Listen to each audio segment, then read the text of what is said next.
जय श्री कृष्ण मित्रों श्रीमद् भगवद गीता हिंदू धर्म का एक पवित्र ग्रंथ है। भगवद गीता एकमात्र ऐसा ग्रंथ है जिसका गायन स्वयं भगवान के श्री मुख से हुआ है। जब महाभारत के युद्ध के मध्य में धनुर्धर अर्जुन युद्ध से घबरा गया, तब भगवान श्री कृष्ण ने अपने श्रीमुख से जिस शास्त्र का गायन किया, जिस गीत का गायन किया, वो श्रीमद् भगवद गीता है। इस सृष्टि में पूजनीय एकमात्र देव है, वो भगवान श्री कृष्ण है। मित्रों, श्रीमद् भगवद गीता में आत्मा, परमात्मा, भक्ति, कर्म, जीवन आदि का वर्णन है। इसमें जीवन जीने का तरीका, अच्छे और बुरे की समझ, आत्मा और परमात्मा का मिलन, कर्तव्य पालन, आत्मा की अमरता जैसे विषयों पर चर्चा की गई है। गीता को पढ़ने और उस पर अमल करने से जीवन में सुख, शांति और समृद्धि आती है। मित्रों, आज के समय में दुनिया में बहुत कम ऐसे ग्रंथ हैं जो सबसे अधिक पढ़े जाते हैं, और श्रीमद् भगवद गीता उन्हीं ग्रंथों में से एक है। इसमें मानव जीवन के हर प्रश्न का उत्तर दिया गया है। ये ज्ञान के सागर का भंडार है। मित्रों, हम आपके लिए लेकर आए हैं भगवद गीता की एक नई श्रृंखला, जिसका नाम है भगवद गीता की सीख। मित्रों, हम आपको हर वीडियो में एक एक अध्याय का सार बहुत ही सरल भाषा में बताएंगे, जिन्हें जानकर आप श्रीमद् भगवद गीता का सही मतलब समझ पाएंगे। इसलिए मित्रों, आप वीडियो को अंत तक जरूर सुने। तो चलिए मित्रों, भगवान श्री कृष्ण का नाम लेकर वीडियो शुरू करते हैं। श्रीमद् भगवद गीता अध्याय 1, अर्जुन विषाद योग। पहला अध्याय है अर्जुन विषाद योग। यहाँ शुरुआत होती है धृतराष्ट्र के सवालों से। वो संजय से जानना चाहते हैं कि धर्म भूमि कुरुक्षेत्र में युद्ध करने के लिए एकत्र हुए मेरे और पांडु के पुत्र क्या कर रहे हैं, उनकी सेना क्या कर रही है। धृतराष्ट्र जानना चाहते हैं कि युद्ध स्थल पर आखिर हो क्या रहा है। धृतराष्ट्र अंधे थे, वो देख नहीं सकते थे, लेकिन वो आग से अंधे थे, मन और मस्तिष्क से नहीं। वो जानते थे कि वो धर्म के साथ नहीं खड़े हैं, क्योंकि धर्म तो वहां था जहां श्री कृष्ण खड़े थे। अपने पुत्र मोह में उन्होंने शांति की जगह युद्ध को चुना था, लेकिन वो जानते थे कि इस युद्ध को जीतना आसान नहीं होगा। मित्रों, अपने जीवन में हम भी जब कोई गलत कर्म करते हैं तो हम भी समझ रहे होते हैं कि हमारे किए का नतीजा शायद अच्छा नहीं हो, और यही डर, चिंता धृतराष्ट्र को सता रहा था। संजय आंखों देखा हाल बताते हुए उत्तर देते हैं कि हे राजन, दुर्योधन पांडवों की सेना के व्यूह को देख रहे हैं, और ये बात गुरु द्रोणाचार्य को जाकर बताते हैं। संजय को दिव्य दृष्टि प्राप्त हुई थी। वो युद्ध क्षेत्र से दूर रहते हुए भी युद्ध को देख सकते थे। वो जो देख रहे थे वही बता रहे थे। इसमें वो अपनी तरफ से कुछ भी नहीं कह रहे थे, सिर्फ युद्ध का आंखों देखा हाल बता रहे थे। मित्रों, ये संजय की दिव्य दृष्टि का ही कमाल था कि हमें गीता सुनने को मिली।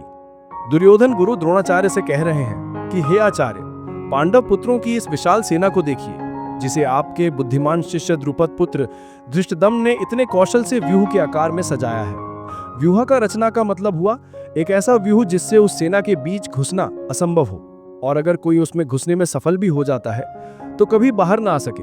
दोस्तों, जब शत्रु और समस्या को हम देखते हैं तो वो बहुत बड़ी और विकराल दिखाई देती है, और मन में ये डर भी रहता है कि कुछ कर गुजर के अगर इसमें हम घुस भी गए तो क्या होगा, क्या हम बाहर आ पाएंगे, क्या हम जीत पाएंगे। ऐसी ही सोच से दुर्योधन भी गुजर रहा है। दुर्योधन गुरु द्रोणाचार्य से कह रहे हैं कि हे आचार्य, इस युद्ध में भीम तथा अर्जुन के समान अनेकों महान शूरवीर और धनुर्धर हैं। युयुतान, विराट तथा द्रुपद जैसे भी महान योद्धा हैं। धृष्ट, केतु, चेकितन तथा काशीराज जैसे महान शक्तिशाली, और पुरुजित, कुंती, भोज तथा शैव्य जैसे मनुष्यों में श्रेष्ठ योद्धा भी हैं। युद्धमन्यु जैसे महान पराक्रमी तथा उत्तम मौजा जैसे अत्यंत शक्तिशाली सुभद्रा का पुत्र अभिमन्यु और द्रौपदी के पुत्रों सहित ये सभी महान योद्धा हैं। मित्रों, इससे हमें ये पता चलता है कि चाहे शत्रु हो या शत्रु की जैसी समस्या, उसके बारे में सब कुछ जानना चाहिए। दोस्तों, समस्या के हर पहलू से हमें वाकिफ होना चाहिए। समस्या के हर अंग के बारे में मालूम होना चाहिए, जैसा कि दुर्योधन भी कर रहा है। दुर्योधन आगे कहता है, हे आचार्य, मेरी सेना में स्वयं आप, द्रोणाचार्य, पितामह भीष्म, कर्ण, कृपाचार्य, अश्वत्थामा, विकर्ण और सोमदत्त का पुत्र भूरिश्रवा जैसे योद्धा हैं, जो सदैव युद्ध में विजय रहे हैं। दुर्योधन गर्व के साथ कहता है कि ऐसे अन्य अनेक शूरवीर भी हैं जो मेरे लिए अपने जीवन का बलिदान देने के लिए अनेक प्रकार के अस्त्र शस्त्रों से सुसज्जित हैं, और ये सभी युद्ध विधा में निपुण हैं। हमारे सिर्फ एक इशारे पर हमारी सेना के शूरवीर लड़ने मरने को तैयार हैं। उन्हीं को देख दुर्योधन खुश हो रहा है। दुर्योधन के साथ युद्ध में लड़ने के लिए शूरवीर थे जो उसके लिए मरने को तैयार थे। लेकिन मित्रों, आप अपने जीवन की चुनौतियों के साथ लड़ते हैं तो आपके साथ कौन होता है? आपके साथ होता है आपका हुनर, आपकी हिम्मत, आपकी मेहनत, आपके संगी और आपके अपने रिश्तेदार। जैसे शूरवीर दुर्योधन के लिए कुछ भी करने को तैयार हैं, वैसे ही ये आपके साथी भी आपके लिए कुछ भी कर सकते हैं।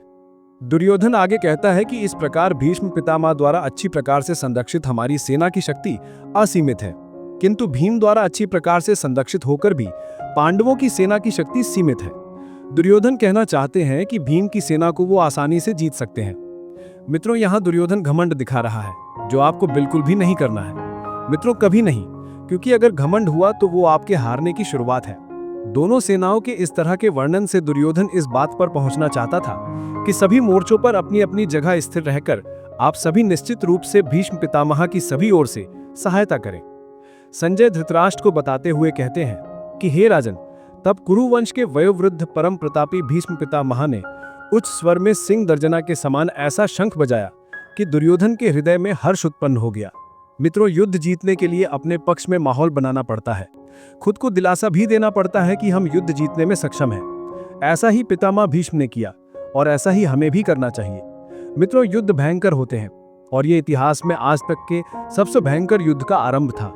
भीष्म पितामह के शंख के पश्चात अनेक शंख, नगाड़े, ढोल, मृदंग और सींग आदि बाजे अचानक एक साथ बज उठे। इन बाजों का नाद संगीतमय नहीं बल्कि बहुत ही भयंकर और डरावना था। अब बारी थी पांडव पुत्रों के सेना के शंखनाद की।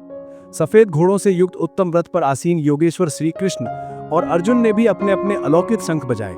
हृदय के सर्वस्व ज्ञानी श्री कृष्ण ने पंचजन्य नामक, अर्जुन ने देवदत्त नामक और भयानक कर्म वाले भीमसेन ने पौंड्रम महाशंख बजाया। मित्रों, अपने जीवन में इसी तरह से हम भी अपने युद्ध, अपनी चुनौती में आगे बढ़ने के लिए अपनी प्रेरणा चुन सकते हैं। कुछ लोगों के लिए संगीत ऐसा काम करता है, कुछ के लिए भगवान को याद करना या कुछ के लिए माता पिता का आशीर्वाद। अपने शंख आप स्वयं चुनिए और युद्ध के लिए तैयार हो जाइए। पांडवों में सबसे बड़े भाई कुंती पुत्र राजा युधिष्ठिर ने अनंत विजय नामक और नकुल तथा सहदेव ने सुघोष और मणिपुष्पक नामक शंख बजाए। श्रेष्ठ धनुष वाले काशीराज और महारथी शिखंडी एवं दृष्टद्युम्न तथा राजा विराट और कभी न हारने वाला सात्यकी, राजा द्रुपद एवं द्रौपदी के पांचों पुत्र और बड़ी भुजा वाले सुभद्रा का पुत्र अभिमन्यु और द्रौपदी के पुत्रों सहित ये सभी महान योद्धा हैं। मित्रों, सैंचुस के आंखों देखे हाल को सुनकर धृतराष्ट्र चिंता में डूब गए होंगे। मित्रों, जब आप हुंकार भरते हैं तो बड़े से बड़े शत्रु को भी डर लगता है। ये हुंकार ऐसी होनी चाहिए कि शत्रु सोचे कि वो किससे युद्ध करने जा रहा है। आप चाहे साक्षात्कार के लिए जाएं या किसी से मिलने जाएं, आपका हुनर, आपकी प्रतिभा ऐसी होनी चाहिए कि सामने वाला आपके कौशल से प्रभावित हो जाए। तब हनुमान से अंकित पताका लगे रथ पर आसीन पांडव पुत्र अर्जुन ने धनुष उठाकर तीर चलाने की तैयारी के समय धृतराष्ट्र के पुत्रों को देखकर हृदय के सर्वस्व ज्ञानी श्री कृष्ण से प्रार्थना करते हुए कहा कि हे अच्युत, कृपा करके मेरे रथ को दोनों सेनाओं के बीच में खड़ा करें, जिससे मैं युद्ध भूमि में उपस्थित युद्ध की इच्छा रखने वालों को देख सकूं कि इस युद्ध में मुझे किन किन से एक साथ युद्ध करना है। मैं उनको भी देख सकूं जो ये राजा लोग यहाँ पर धृतराष्ट्र के दुर्बुद्धि पुत्र दुर्योधन के हित की इच्छा से युद्ध करने के लिए एकत्रित हुए हैं। मित्रों, आज के जीवन का ये सबसे बड़ा ज्ञान है। युद्ध कोई भी हो सकता है, किसी भी प्रकार का निजी या व्यापार से जुड़ा हुआ, लेकिन दोनों पक्षों के बीच में जाकर आप युद्ध की सही अवस्था के बारे में जान सकते हैं। मित्रों, हमें भी इसी तरह अपनी समस्या के बीच में खड़े होकर उसे भली भांति देखना और परखना चाहिए और तभी निर्णय लेना चाहिए। संजय अपना आंखों देखा हाल बताते हुए कहते हैं, हे धृतराष्ट्र, जैसा कि अर्जुन ने कहा था, श्री कृष्ण ने दोनों सेनाओं के बीच में भीष्म और द्रोणाचार्य के सामने तथा संपूर्ण राजाओं के सामने रथ को खड़ा करके इस प्रकार कहा, हे पार्थ, युद्ध के लिए जुटे हुए इन कौरवों को देख। वहां पृथापुत्र अर्जुन ने अपने ताऊ, चाचा, दादा, परदादा, गुरु, मामा, भाई, पुत्रों, पौत्रों और मित्रों को देखा। महाभारत को इसीलिए तो धर्मयुद्ध कहा गया है। ऐसा युद्ध जो धर्म के लिए किया गया था, और इस युद्ध का एक बड़ा परिवार दो हिस्सों में बट गया था। आधे सगे संबंधी एक तरफ और आधे दूसरी तरफ। हर किसी को फैसला करना था कि वह युद्ध में किसका साथ देना चाहता है, दुर्योधन का या अर्जुन का। कुंती पुत्र अर्जुन ने ससुर को और शुभचिंतकों सहित दोनों तरफ की सेनाओं में अपने ही सभी संबंधियों को देखा। अर्जुन विचार कर रहे हैं, पूरा जीवन पांडु पुत्रों और धृतराष्ट्र पुत्रों के साथ बिताया। सारे सगे, सारे संबंधी एक ही तो हैं। दोनों पक्ष में अपने ही तो लोग हैं, किंतु अब अपनों के ही दो पक्ष बन गए हैं। उसमें से एक पक्ष शत्रु का है। हर किसी से अर्जुन की लड़ाई नहीं थी, लेकिन अब युद्ध में वो उसके शत्रु थे। और उसे उनके साथ लड़ना होगा। अपने करीबी अर्जुन के सामने खड़े थे। शत्रु पक्ष में उपस्थित संपूर्ण बंधुओं को देखकर कुंती पुत्र अर्जुन अत्यंत करुणा से युक्त होकर शोक करते हुए श्री कृष्ण से कह रहे हैं, हे कृष्ण, युद्ध की इच्छा वाले इन सभी मित्रों तथा संबंधियों को उपस्थित देखकर मेरे शरीर के सभी अंग कांप रहे हैं और मुख सूखा जा रहा है और मेरे शरीर के कंपन से रोमांच उत्पन्न हो रहा है। यहीं से शुरुआत होती है मित्रों। आरंभ होता है अर्जुन के विषाद का, जिसके लिए संपूर्ण गीता की रचना हुई। कृष्ण को मार्गदर्शन के लिए एक ऐसी रचना करनी पड़ी जो हमेशा हमेशा के लिए हर किसी को सही मार्ग पर चलने के लिए प्रेरित करती रही है और आगे भी प्रेरित करती रहेगी। युद्ध की बात करना आसान होता है, लेकिन युद्ध करना कठिन। ऐसा ही अर्जुन के साथ हुआ। ऐसा ही मित्रों हम सबके साथ होता है। ऐसी ही शंका का समाधान भगवत गीता से श्री कृष्ण के द्वारा हमें मिलता है। दुखी अर्जुन कहते हैं, हे कृष्ण, मेरे हाथ से गांडीव धनुष छूट रहा है और त्वचा भी जल रही है। मेरा मन भ्रमित सा हो रहा है, इसलिए मैं खड़ा भी नहीं रह पा रहा हूं। मित्रों, न जाने कितनी ही बार ऐसा हम सबके साथ होता है कि जब युद्ध के सम्मुख होते हैं तो जैसे शक्ति खत्म हो जाती है। परीक्षा की घड़ी के समय पर भी ऐसी ही घबराहट होती है ना मित्रों। अर्जुन अपने दुख को बता रहे हैं। उनका दुख मित्रों हमारी दुविधा से अलग नहीं है। चाहे हम परीक्षा दे रहे हो, चाहे व्यापार करने जा रहे हो, चाहे कोई बड़ा मैच खेलने जा रहे हो, कितने ही ऐसे मौके आते हैं जब हम स्वयं को अर्जुन की अवस्था में पाते हैं। लगता है जैसे कि हम युद्ध के लायक ही नहीं हो, युद्ध हम कर ही नहीं पाएंगे। अर्जुन कहते हैं, हे केशव, मुझे तो केवल अशुभ लक्षण ही दिखाई दे रहे हैं। युद्ध में स्वजनों को मारने में मुझे कोई कल्याण दिखाई नहीं देता है। हे कृष्ण, मैं ना तो विजय चाहता हूं और ना ही राज्य और ना ही सुखों की इच्छा करता हूं। हे गोविंद, हमें ऐसे राज्य सुख अथवा इस जीवन से भी क्या लाभ जिनके साथ हमें राज्य आदि सुखों को भोगने की इच्छा है, जब वही अपने जीवन के सभी सुखों को त्याग करके इस युद्ध भूमि में खड़े हैं। सोचिए मित्रों, जीवन का हर युद्ध, हर काम हम अपनों के लिए करते हैं। हमारा सारा काम, सारे फायदे, सारी सुख शांति भागदौड़ सिर्फ और सिर्फ अपनों के लिए होती है और यहां पर हमें अपनों को ही मारना पड़ रहा है। मित्रों, इससे बड़ी और क्या दुविधा होगी। यही उलझन अर्जुन के मन में है। हे कृष्ण, गुरुजन, परिवारजन, पुत्रगण, पितामह, मामा, ससुर, पौत्रगण, साले और सभी संबंधी भी मेरे सामने हैं। इसलिए हे मधुसूदन, मैं इन सभी को मारना नहीं चाहता हूं, भले ही ये सभी मुझे ही मार डाले। तीनों लोकों के राज्य के लिए भी मैं इन सभी को मारना नहीं चाहता हूं। फिर पृथ्वी के लिए तो कहना ही क्या है। अर्जुन आगे कहते हैं, हे जनार्दन, धृतराष्ट्र के पुत्रों को मारकर हमें कौन सी प्रसन्नता मिलेगी, बल्कि आतताइयों को मारकर तो हमें पाप ही लगेगा। अपनों को मारकर अपनों को दुख देकर केवल पाप ही लग सकता है, पुण्य तो नहीं।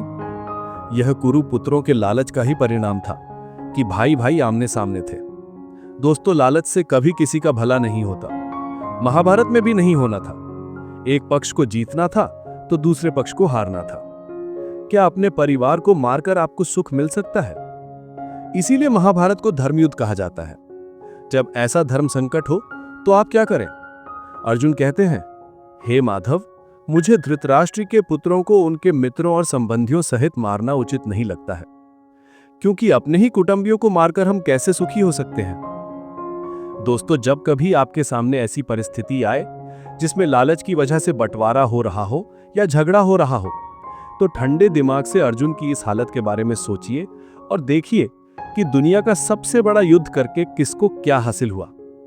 अर्जुन कहते हैं कि हे कृष्ण, यद्यपि लोभ के कारण इन भ्रमित चित्त वालों को कुल के नाश से उत्पन्न होने वाले दोष दिखाई नहीं देते हैं और मित्रों से विरोध करने में कोई पाप दिखाई नहीं देता है, परंतु हे जनार्दन, हम लोग तो कुल के नाश से उत्पन्न दोष को समझने वाले हैं। हम लोग तो समझदार हैं। हे कृष्ण, क्यों ना हमें इस पाप से बचने के लिए विचार करना चाहिए। अर्जुन कहते हैं, हे मधुसूदन, कुल के नाश से सनातन कुल धर्म नष्ट हो जाते हैं और धर्म का नाश हो जाने पर संपूर्ण कुल में अधर्म फैल जाता है। अर्जुन जो कहना चाहते हैं वो ये है कि अगर परिवार नष्ट होता है तो धर्म नष्ट होता है। धर्म के नष्ट होने से पूरे कुल में पाप बढ़ जाता है। परिवार ही है जो हमें अपनी जड़ों से, अपने गुणों से, अपने आदर्शों से बांध कर रखता है। उसके खत्म होते ही समाज में चारों तरफ पाप बढ़ने लगता है।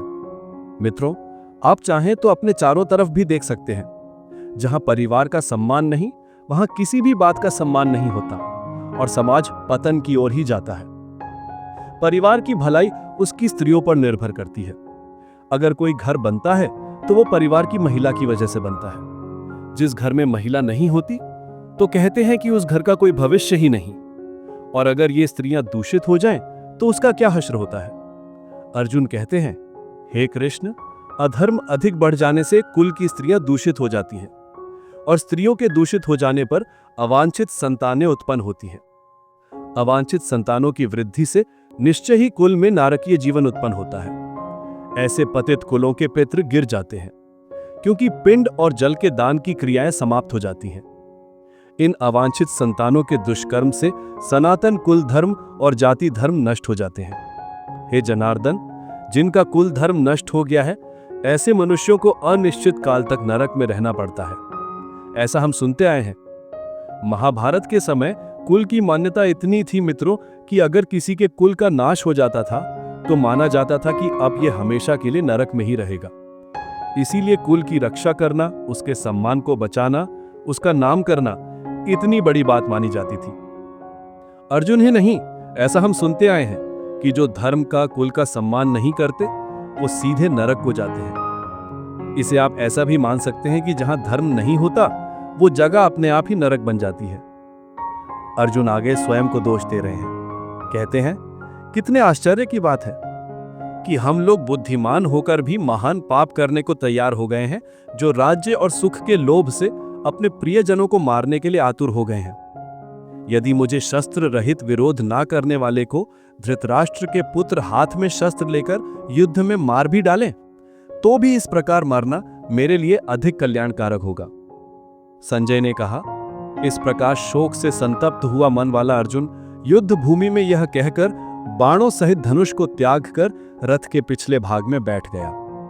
इस प्रकार उपनिषद, ब्रह्म विद्या तथा योग शास्त्र रूप श्री कृष्ण अर्जुन संवाद में अर्जुन विषाद योग नामक पहला अध्याय संपूर्ण हुआ। दोस्तों, अगर आपको हमारा यह वीडियो पसंद आया तो कमेंट में जय श्री राधे कृष्ण लिखें और ऐसे ही प्रेरणादायक वीडियो देखने के लिए हमारे चैनल को सब्सक्राइब कर लें। जय श्री राधे कृष्ण।